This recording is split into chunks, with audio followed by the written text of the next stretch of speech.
the executive and chairman, Romando Artes, to welcome the stars of the kingdom.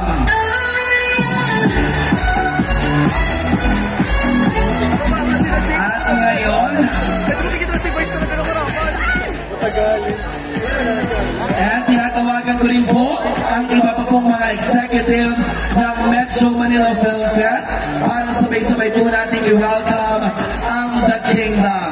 Nandito na sa aking likuran ang mga executives ng Metro Manila Film Fest 50th edition kasama sa pangunguna ni Chairman Romando Artes. And to welcome on stage, we have Bossing Vic Soto, Christine Reyes,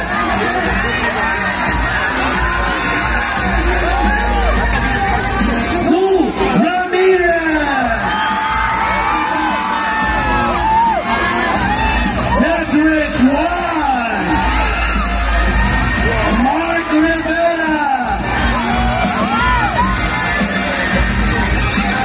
Dylan Menor, Nico Antonio, Giovanni Valdeseri, at ang direktor ng The Kingdom, Direk Michael Olviera.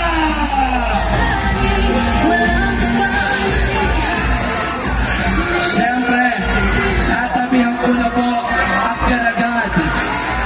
Tanungin na natin, Christine, Sue, Cedric, Direk, Mark, Dylan, Nico, and of course, Giovanni.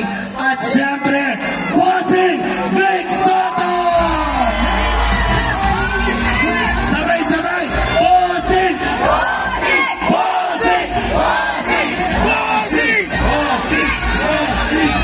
Eto na, Sue, agad-agad, anong gusto mong sabihin? Kamusta ang experience sa float parade? Grabe, napakasaya at napakasarap sa pakiramdam na magkita-kita tayo ulit dito sa MMFF. Maraming salamat sa lahat ng lumabas sa mga tahanan nila para sa lumukan kami, para magkumaway, para mabati lang namin kayo ng Merry Christmas at maimbitahan na manood ng aming pelikula. Napakasarap sa pakiramdam.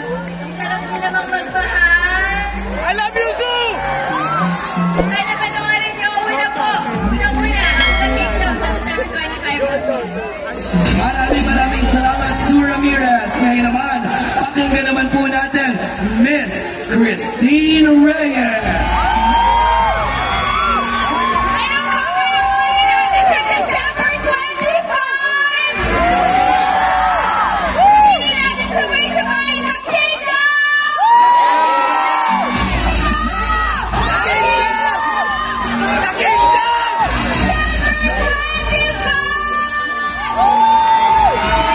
Maraming salamat, Christine. Ngayon naman, Bossing Vic Soto!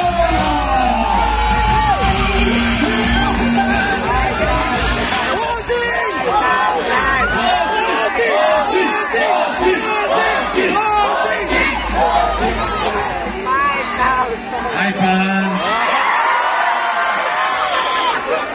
So, magandang gabi sa inyo lahat. Maraming salamat sa inyo pagpunta rito. Nagkasama-sama tayo.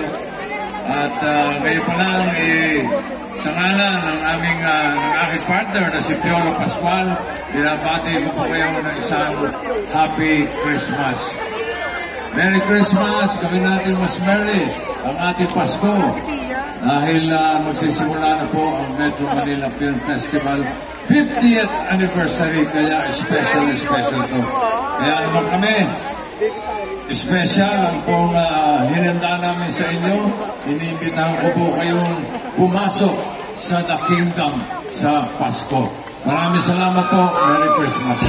Maraming salamat, Bossing Vic Soto at sa buong cast ng The Kingdom.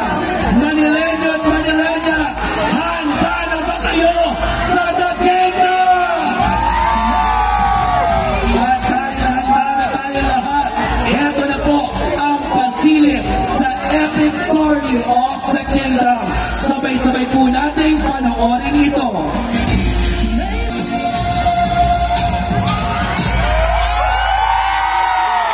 The Kingdom of Film by Direk Michael Tumiera. Direk Mike, imbitahan niyo na rin po ang mga Manilenyo at Manilenya. Manilenyo, maraming salamat po sa pagpunta. Merry Christmas po sa inyong lahat. Sana panoorin niyo po ang The Kingdom. Sana mahalin niyo po yung pelikula tulad ng pagmamahal lang sa pelikula. Maraming salamat po sa inyo lahat. Pero bago po tayo umalis at bago po tayo tumungo sa likuran, kailangan po nating ma-witness ang isang historic moment bilang Golden Edition ng Metro Manila Film Fest this year. Mawi-witness po natin ang ceremonial unveiling ng commemorative stamp of MMFF 50. Tawagin na po natin, of course, para samahan tayo sina MMFF Chairman Romando Artes, MMFF Executive Committee Attorney Rochelle Macapili-Ona, and the Philippine Postal Corporation Postmaster General and CEO Luis Carlos for the unveiling of our commemorative stamp. Bibilang tayo in 5, 4, 3, 2, 1!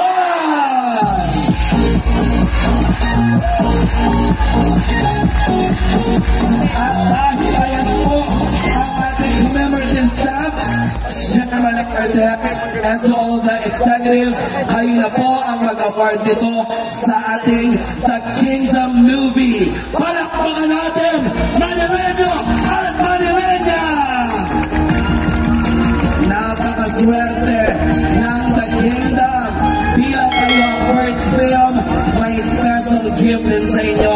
At ito ang commemorative stamp mula kina Chairman Artes, MMFF, Attorney Rochelle Ona, and PhilPost CEO and Postmaster General Sir Luis Carlos. Compress tayo for the photo op. Dikit-dikit lang po tayo. The Philippine Postal Corporation proudly honors the 50th edition of the Metro Manila Film Festival through a commemorative stamp in partnership with this year's Metro Manila Film Fest Executive Organizing Committee. A symbol of the vibrant evolution of the Filipino film industry, they present this to the cast of The Kingdom, given the 21st day of December 2024. Again, The Kingdom!